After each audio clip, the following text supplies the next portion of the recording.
गुरुर्ब्रह्मा गुरुर्विष्णुः गुरुर्देवो महेश्वरः गुरुस्साक्षात् परं ब्रह्म तस्मै श्रीगुरवे नमः। मालां कुण्डीं च डमरुं शूलं शङ्खं सुदर्शनं दधानं भक्तवरदं दत्तात्रेयं नमाम्यहम्। अचतुर्वदनो ब्रह्मा द्विबाहुरपरो हरिगियभाललोचनः शम्भुर्भगवान् बादरायणः। अभ्रश्यामः पिङ्गजटाबद्धकलापः प्रांशुर्दण्डी कृष्णमृगत्वक्परिधानः। सर्वान् लोकान् पावयानः कविमुख्यः पाराशर्यः पर्वस्वरूपं विवृणोतु। नमः श्रीशङ्करानन्द गुरुपादाम्बुजन्मने सविलासमहामोहग्राहग्रासैककर्मणे करलीलावताराय शङ्कराय परौजसे कैवल्यकल्पना कल्पतरवे गुरवे नमः। अज्ञानां जाह्नवीतीर्थं विद्यातीर्थं विवेकिनां सर्वेषां सुखदं तीर्थं भारतीतीर्थमाश्रये। नारायणं नमस्कृत्य नरं चैव नरोत्तमं देवीं सरस्वतीं व्यासं ततो जयमुदीरये। अस्मच्छ्रीगुरुचरणारविन्दाभ्यां नमः। श्रीशारदाम्बायै नमः।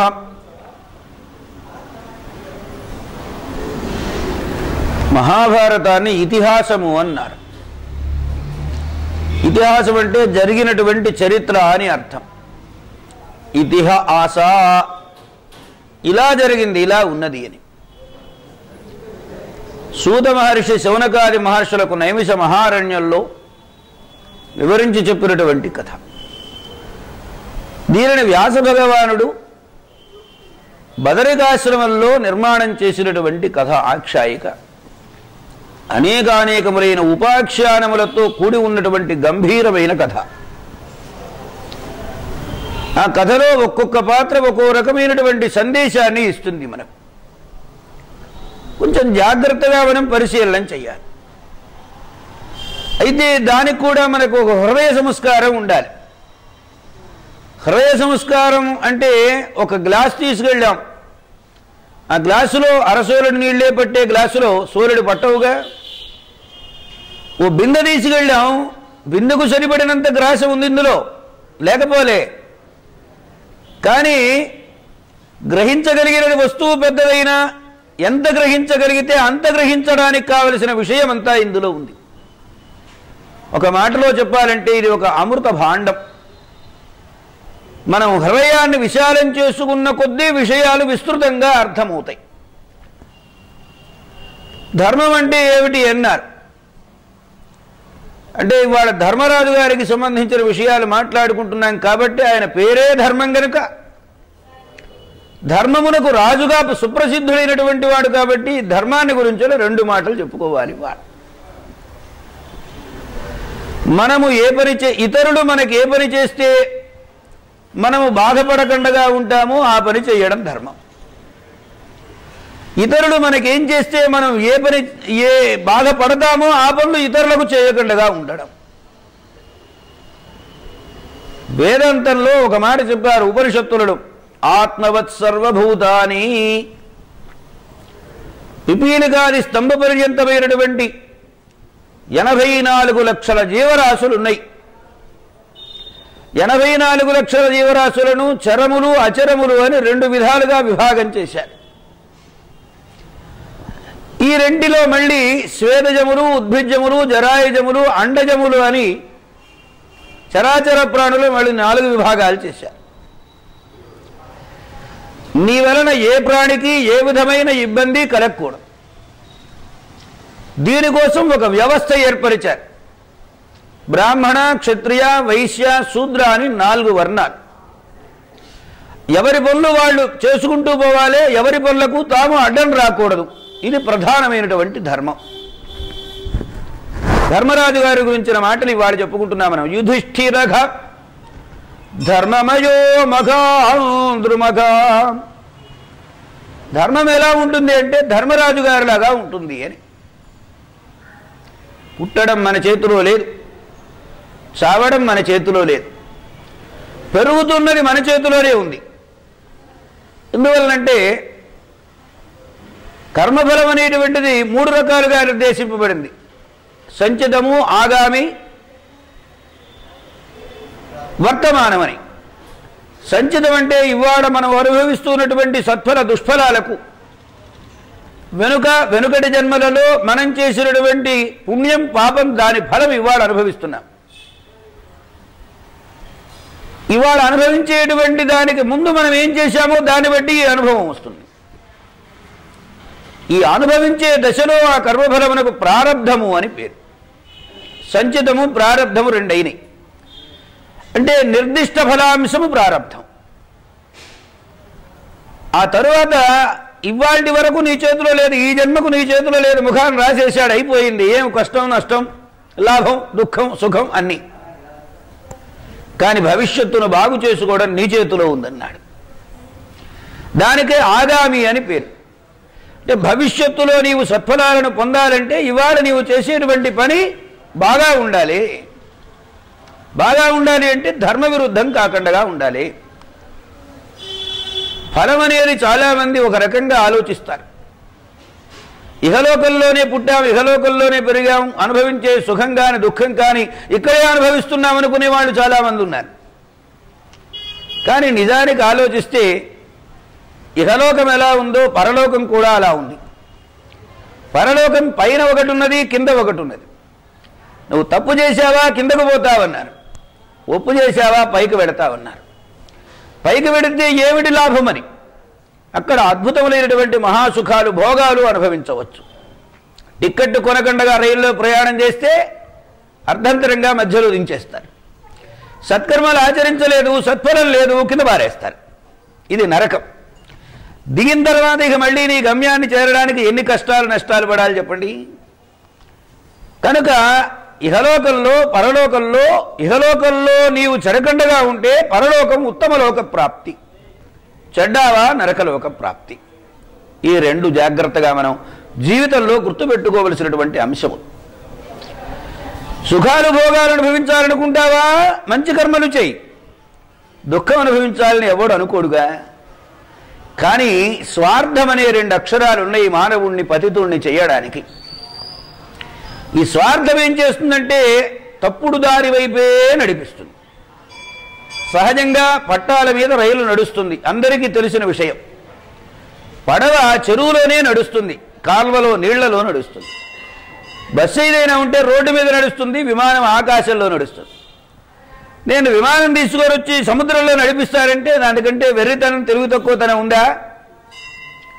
ఇహపరముల రెంటికి సంబంధించిన సత్ఫలాలను దృష్టిలో పెట్టుకొని ఎలా నడుచుకోవాలో చెప్పారు, ఎలా నడుచుకోకూడదో చెప్పారు. వేదము అదే చెప్పింది, ఇలా ఉండు ఇలా ఉండు ఇలా ఉండు ఇలా ఉండు, ఇలా ఉండకూడదు ఇలా ఉండకూడదు ఇలా ఉండకూడదు. ధర్మశాస్త్రాల్లో కేవలం ఈ విషయాలే చెప్పారు. పొద్దునే నిద్రలేచింది మొదలు నిద్రపోయేటంత వరకు నీవు ఏ ఏ పనులు చేయాలి, ఏ ఏ పనులు చేయకూడదు, ఇదే ధర్మశాస్త్రం. వేదాన్ని వేదంగానో ధర్మశాస్త్రాన్ని ధర్మశాస్త్రంగానో అధ్యయనం చేస్తే మనకి ఖచ్చితమైన అనాలిసిస్ రాదు. అనాలిసిస్ లేదు అందులో. నకలంజం భక్షయేత్ నపరదారాన్ గచ్చేత్ నిషేధములు. వేదము విధి మంత్ర నామధేయ నిషేధ అర్ధవాద స్వరూపంలో ఉంది. విధులను విధులుగా, నిషేధాలను నిషేధాలుగా స్వీకరించాలి, దానిని అనుసరించాలి. నేను ఇంతకుముందు చెప్పాను, రామాయణం ఎలా పుట్టాలో చెబుతుంది, భారతం ఎలా బ్రతకాలో చెబుతుంది, భాగవతం ఎలా చావాలో చెబుతుంది అని. కనుక ఇక్కడ బ్రతకడమే ఎలా బ్రతకాలో చెబుతున్నారు. ధర్మరాజు గారు ఎలా బ్రతికాడో జాగ్రత్తగా మనం పరిశీలన చేద్దాం. పాండు మహారాజుకు కిందమ మహర్షి యొక్క శాపం చేత తన భార్యల యందు తాను సంతానాన్ని పొందేటువంటి అవకాశం లేదు, ఒక కారణం. రెండవది యుగాంత ప్రళయం అనేటువంటిది ఒకటి ఉన్నది. అంటే ప్రతి యుగంలో కొంత నశింపు జరుగుతూ ఉంటుంది.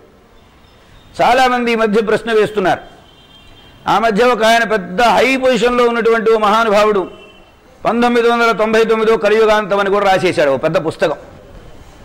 కలియుగాంతం అయితే మనం అంతా ఉన్నాంగా, ఎక్కడ పోయినాం? పోని కాదు, ఆయన చెప్పిన ప్రకారం అయితే కృతయుగ ధర్మాలు నడవాలిగా, నడుస్తున్నాయా? మనిషిలో స్వార్థం చచ్చిందా? లేదే. కృతయుగ ధర్మం అంటే ఎలా ఉండాలి, ఎలా ఉన్నది వెనక. కనుక జాగ్రత్తగా మనం కనుక ఆలోచన చేసినట్లయితే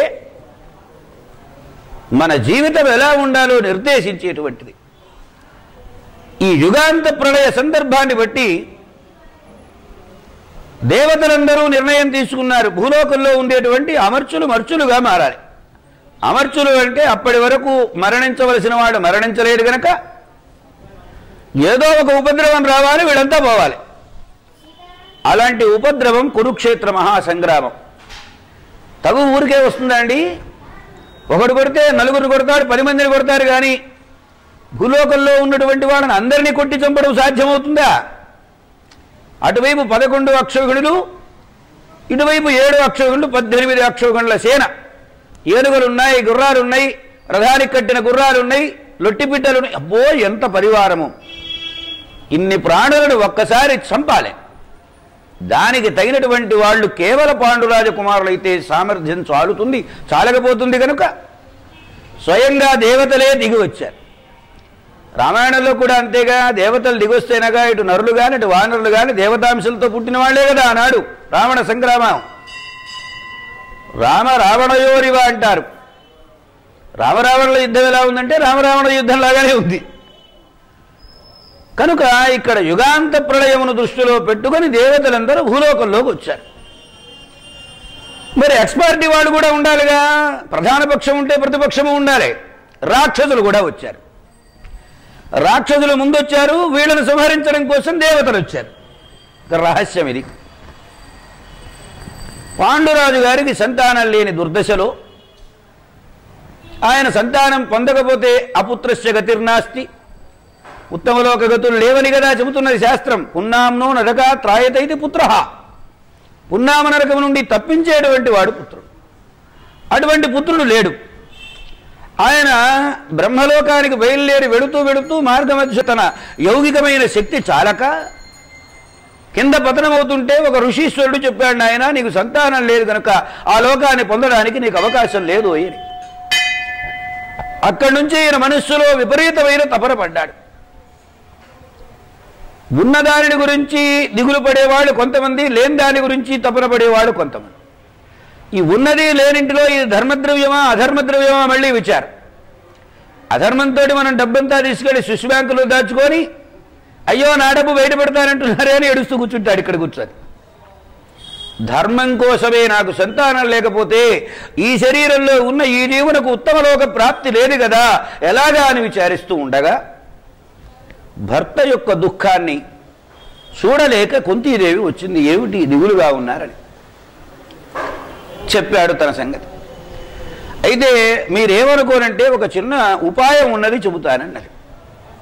తనకు వివాహం కాకపూర్వం దుర్వాస మహర్షి వారి సేవ చేయడం, దుర్వాస మహర్షి వారు ఒక మంత్రాన్ని ఇవ్వడం, ఆ మంత్రం ద్వారా సంతానం పొందే యోగము దేవతల వల్ల తనకున్నటువంటి వేనని చెప్పింది. ఇంతవరకు చెప్పింది కానీ ఇంతకు ముందే సూర్యుని వలన ఒక కుమారుడు ఉన్నాడన్న సంగతి మాత్రం చెప్పలే.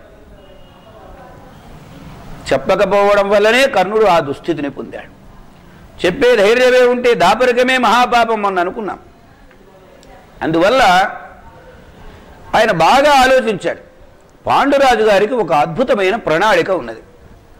జీవితంలో ఏ ప్రణాళిక లేకుండగా, ఏ సదాలోచన లేకుండగా పుట్టాం పెరిగాం చచ్చావంటే ఆ బ్రతుకు అర్థం లేదిక. ప్రణాళిక ఏమిటంటే ఈ భూమండలము 2 వంతుల భాగము జరాసంధుని అధీనంలో ఉంది. పాండురాజు జీవిత కాలంలో 1 వంతు భాగాన్ని, అంటే 3 భాగాలు చేస్తే 1 వంతు భాగం పాండురాజు అధీనంలోకి వచ్చింది. 2 వంతుల భాగం జరాసంధుడి అధీనంలో ఉంది. దాన్ని బట్టి బాగా విచారించండి ఆనాడు పరిస్థితులు ఎట్లా ఉండేవో. ఒక కంసుడా, ఒక శిశుపాలుడా, వీళ్ళందరూ కూడా, అంటే అప్పటికి శిశుపాలుడు పుట్టలేదనుకోండి, వాళ్ళ జరాసంధుడా కంసుడా ఈ మొదలైనటువంటి వాళ్లతో పరివ్యాప్తమై ఉన్నది 2 వంతుల భూభాగం. ఇది యావత్తూ ఒకే ఏలుబడిలోకి వచ్చి ధర్మం అనేటువంటిది నిలబడాలి, నిలబెట్టాలి అనేది పాండురాజు గారి జీవితాశయం. భార్య ఈ ఉపాయం చెప్పగానే ఆశ ఇంత ఉంటుంది, అది ఇంత పెరుగుతుంది. ఆశ ఏమిటంటే అసలు సంతానం లేని వాడికి సంతానం ఉంటే చాలని. మార్కండేయ కథ అదేగా, సంతానం లేకపోతే నీకు సంతానం కలుగుతుంది, 16 ఏళ్ళు బ్రతుకుతాడు అని పరమేశ్వరుడు ఇచ్చాడు ఆజ్ఞ. అసలు లేని వాడికి సంతానం కలిగితే చాలనుకున్నాడు ఆ రోజున. పుట్టిన తర్వాత అయ్యో పోతాడే పోతాడే అని ఏడ్చాడు. అలాగనే తనకుండేటువంటి ఆశయం తీరేందుకు మార్గం ఉన్నప్పుడు దానిని ఇంకొంచెం మెరుగుగా కోరుకోవడంలో తప్పు లేదనుకున్నాడు. తన ఆశయం ధర్మ పద్ధతిలో భూభాగమంతా కూడా చక్కగా ఉండాలి అనేది. దానికి అనువైనటువంటి కుమారుడు కావాలి. మొహమాటాలు పడేవాడు ఇవాళ ఒక మాట మాట్లాడతాడు, రేపు ఒక మాట మాట్లాడతాడు, ఎల్లుండి ఇంకో మాట మాట్లాడతాడు. రకరకాల మనస్సు మారుతుంది, మాట మారుతుంది, తీరు మారుతుంది, అన్నీ మారుతాయి. ఒక విశ్వసించినటువంటి ధర్మానికి నిరంతరాయంగా కట్టుబడి ఉన్నవాడెవ్వడో అట్టివాడు మాత్రమే యోగ్యమైన ధార్మిక పరిపాలన ఇవ్వగలడు. అందువలన ఏం చేశాడంటే యమధర్మరాజు వలన నీవు సంతానం పొందవలసింది అన్నాడు. అది మొహమాట ఏముంది యమధర్మరాజు గారికి? కత్తిపెట్టి కోసినట్లుగా ధర్మం విషయం చెబుతాడు, ధర్మ నిర్ణయం చేస్తాడు, ధర్మాన్ని అమలు చేస్తాడు. ఆయన అంశతో పుడితే బాగుంటుంది అని అనుకున్నాడు. యమధర్మరాజును ఆహ్వానం చేసింది. యమధర్మరాజు వలన ధర్మరాజు గారు పుట్టారు. అయిపోయింది కదయ్యా, అపుత్రస్య గతిర్నాస్తి అనేది గతించింది కదా, మళ్ళీ ఇంకా సంతానాన్ని ఎందుకు కోరాడు? ఇటు ధార్మికుడైన మాట నిజం, శారీరకమైన దారిద్ర్యం ఎంతవరకు ఉంటుందో చెప్పలేం. ధర్మశాసనం చేయగలడు, కానీ వీడికి అండదండలుగా ఉండేటువంటి వాడు, ధర్మ పరిరక్షకుడైన వాడు, ధర్మరక్షణాభిప్రాయం కలిగిన వాడు మరొక్కడు కావాలి. వాడు మహాబలవంతుడై ఉండాలి. అందుకని వాయుదేవుణ్ణి కోరమన్నాడు. వాయుదేవుణ్ణి కోరమంటే వాయుదేవుణ్ణి కోరింది. వాయుదేవుని వలన భీముడు జన్మించాడు. ఆ తర్వాత ఇంద్రుని వలన కోరాడు, ఇంద్రుడితో కూడా ఒక సంతానాన్ని కనమని. అప్పుడు అర్జునుడు జన్మించాడు. ఎప్పుడైతే అర్జునుడు కూడా జన్మించాడో భీముడు జన్మించిన వెంటనే భీమ వృత్తాంతాన్ని విని గాంధారి గర్భాన్ని ఇలా బాదుకున్నది. బాదుకుంటే గర్భము ఛిద్రమైపోయింది. అప్పుడు వ్యాసుల వారు వచ్చారు. అంటే ప్రధాన పక్షం ప్రతిపక్షం రెండు మొగ్గరంలో సమానంగా ఉన్నప్పుడే జరగవలసిన పనులు జరుగుతాయి. ఒక్క పక్షం మాత్రమే ఉంటే వీడేం చెబితే అదే జరుగుతుంది. అందువలన ఏమైందంటే వీళ్ళందరినీ మళ్ళీ ఒక రూపం సంతరింపజేయడం కోసం వ్యాసుల వారు ఈ పిండాన్ని భాగాలు చేశారు. అన్ని రహస్యాలు తెలిసినవాడు గనుక, భవిష్యత్తు తెలిసినవాడు గనుక వ్యాసుల వారు విభాగం చేశాడు. ఇక్కడ రహస్యం ఉంది. కలిపురుషుని అంశతో జన్మించినటువంటి వాడు దుర్యోధనుడు. కలిపురుషుని అంశతో ఒకే చోట ఒక ముద్దగా జన్మిస్తే అది జగత్ప్రళయం అవుతుంది. ఎంతవరకు ప్రళయం అవసరమో అంతే చేయాలి, కానీ జగత్ప్రళయం వస్తే ఎట్లాగా? అందుకని 100 భాగాలు చేశాడు. ఈ భాగాలు చేస్తూ ఉన్న సందర్భంలో మనస్సులో అనుకున్నదట, ఎవరు? గాంధారీదేవి. ఈ పుట్టేవాళ్లలో ఒక్క ఆడపిల్ల కూడా ఉంటే బాగుండును అని. చేసే ముద్దల్లో 100 ముద్దలైపోయినాయి, 101వ ముద్ద కూడా పడింది. 101 పిండములైనవి. దుర్యోధన, దుశ్శాసన మొదలైనటువంటి వాళ్ళు 100 మంది. ఒక్క ఆడ సంతానం కలిగింది దుశ్శల. ఆ దుశ్శలకు భర్తయే జయద్రథుడు అనేటువంటి వాడు. ఇలా ఆవిర్భవించినటువంటి వీళ్ళు పెరిగి పెద్దవాళ్ళు అవుతున్నారు. అంటే మన వాళ్ళు చాలామంది అంటుంటారు కడుపు మంటగా ఉందండి అంటారు. అనగానే మన వాళ్ళు ఏం ప్రశ్న వేస్తారు? ఎవరి మీదరా అంటే కడుపు మంట ఎవరి మీద ఉంటేనే. ఆ కడుపు మంట గాంధారి 100 బిడ్డలుగా, ఒక బిడ్డగా పుట్టవలసినటువంటి వాడిని 100 బిడ్డలుగా మార్చేసింది. అంటే తప్పు చేస్తే ఒక్కడే చేయడు, ఒకరి తర్వాత ఒకడు, ఒకరి తర్వాత ఒకడు, ఒకరి తర్వాత ఒకడు వంతులు వేసుకుని చేస్తారనమాట. దాని అర్థం అది. అంటే కొంచెం కొంచెం కొంచెం కొంచెం తప్పులు జరుగుతాయి. అదే ఒక్కడనుకోండి, వాడు ఎంత తప్పు చేస్తాడో తెలియదు. నలమహారాజును గడగడలాడించినటువంటి వాడు, ఆయన శరీరంలోనే ప్రవేశించి ఆయన్ని హింసించినటువంటి వాడు కలిపురుషుడు. మామూలు వాడేం కాదు.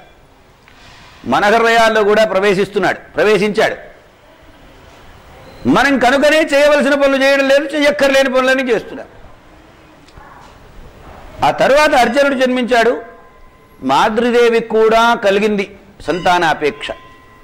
ఎందుకంటే ఆమె సంతానం కలిగింది అయింది, మరి నాకు లేకపోతే నన్ను గురించి చెప్పుకునే వాళ్ళు ఎవరు? రేపు భర్త దగ్గరికి వెళ్ళి మెల్లిగా చెప్పింది. కుంతి మహాప్రాజ్ఞురాలు. ఎంత ప్రాజ్ఞురాలంటే ఆ మంత్రం ఏదో ఆమెకి ఇచ్చేసేయి, కావలసిన పురుషుణ్ణి కోరుకుంటుంది, కనుక సంతానం పొందుతుంది, ఆమె కూడా కోరిక తీర్చడం భర్తగా నా ధర్మం కాబట్టి నేను చెబుతున్నాను అన్నాడు. బెబ్బే ఈ మంత్రం ఇతరులకు పనిచేయదండి, నాకే పనిచేస్తుంది, కాబట్టి ఎవరు కావాలో చెప్పమనండి, వాళ్ళని నేనే కోరుతానన్నది. మాద్రి నిమిత్తంగా కుంతి కోరింది. ఎందుకంటే తన ముగ్గురు కొడుకులు మించిన వాళ్ళు కాకూడదు, ఇది రాజకీయ వ్యూహం. సరే, దాంతో మాద్రీదేవికి అశ్విని దేవత వలన 2 కుమారులు జన్మించారు. అందులో ప్రధాన తమ్ముడైనటువంటి వాడు ధర్మరాజు, యమధర్మరాజు యొక్క అంశతో ఆవిర్భవించినటువంటి వాడు. సుమారుగా ఒక 5-6 సంవత్సరాల పాటు శతశృంగ పర్వతం మీద ఉన్నారు. ఒక రోజున పాండురాజు గారు అనుకోకుండా మాద్రి మీద వ్యామోహం కలిగి ఆమె సౌందర్యానికి భ్రమసి ఆమెను గాఢాలింగనం చేసుకున్నాడు. దాంతో ఆయన తలకాయ పగిలిపోయింది. కిందవ మహర్షి శాపం సఫలమైంది. ఇక మిగిలింది కుంతి మిగిలింది. మాద్రీదేవి సహగమనం చేసింది భర్తతో పాటు. సహగమనం చేసింది కాబట్టి ఆమె గొప్ప పతివ్రత అని, కుంతీదేవి పతివ్రత కాదు అని చెప్పలేదు. ఒక్క మాట చెప్పారు ధర్మశాస్త్రంలో, బిడ్డలు ఉన్నటువంటి వాళ్ళు, బిడ్డను గర్భంలో ధరించినటువంటి వాళ్ళు ఆ బిడ్డలను పెంచి పెద్ద చేయడం ద్వారానే వాళ్ళు సతులవుతారు.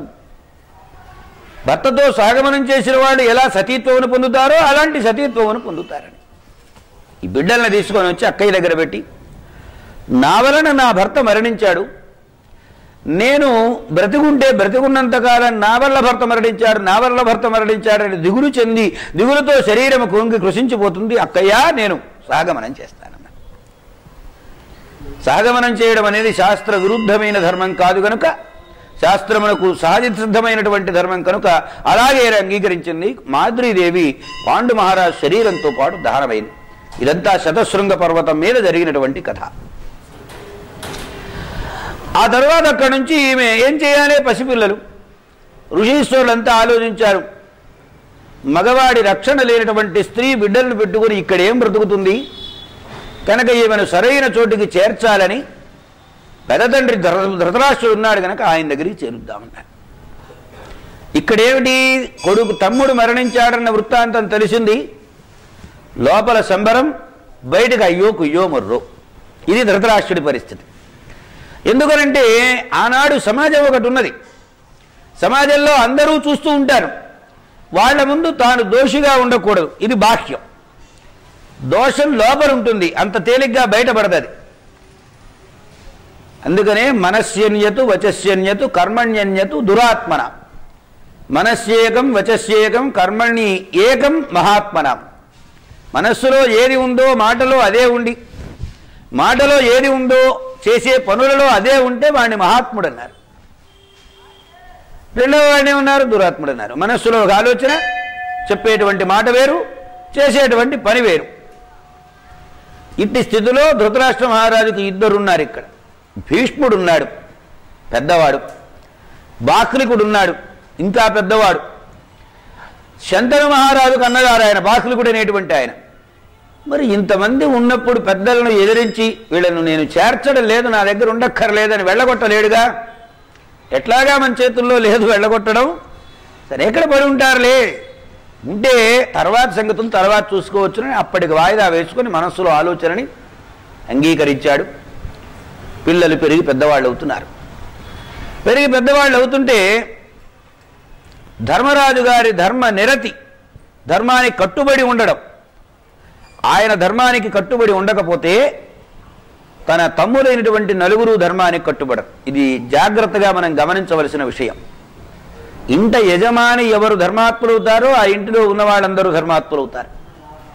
ఇంటి యజమాని అధర్మాత్ముడైతే వీళ్ళకి చెప్పక్కర్లేదుగా, అన్నగారి అడుగుజాడలంటారు.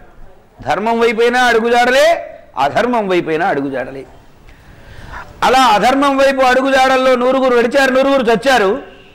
ధర్మం వైపు అడుగుజాడలు వేసినటువంటి 4 సుఖంగా హాయిగా బ్రతుకున్నారు.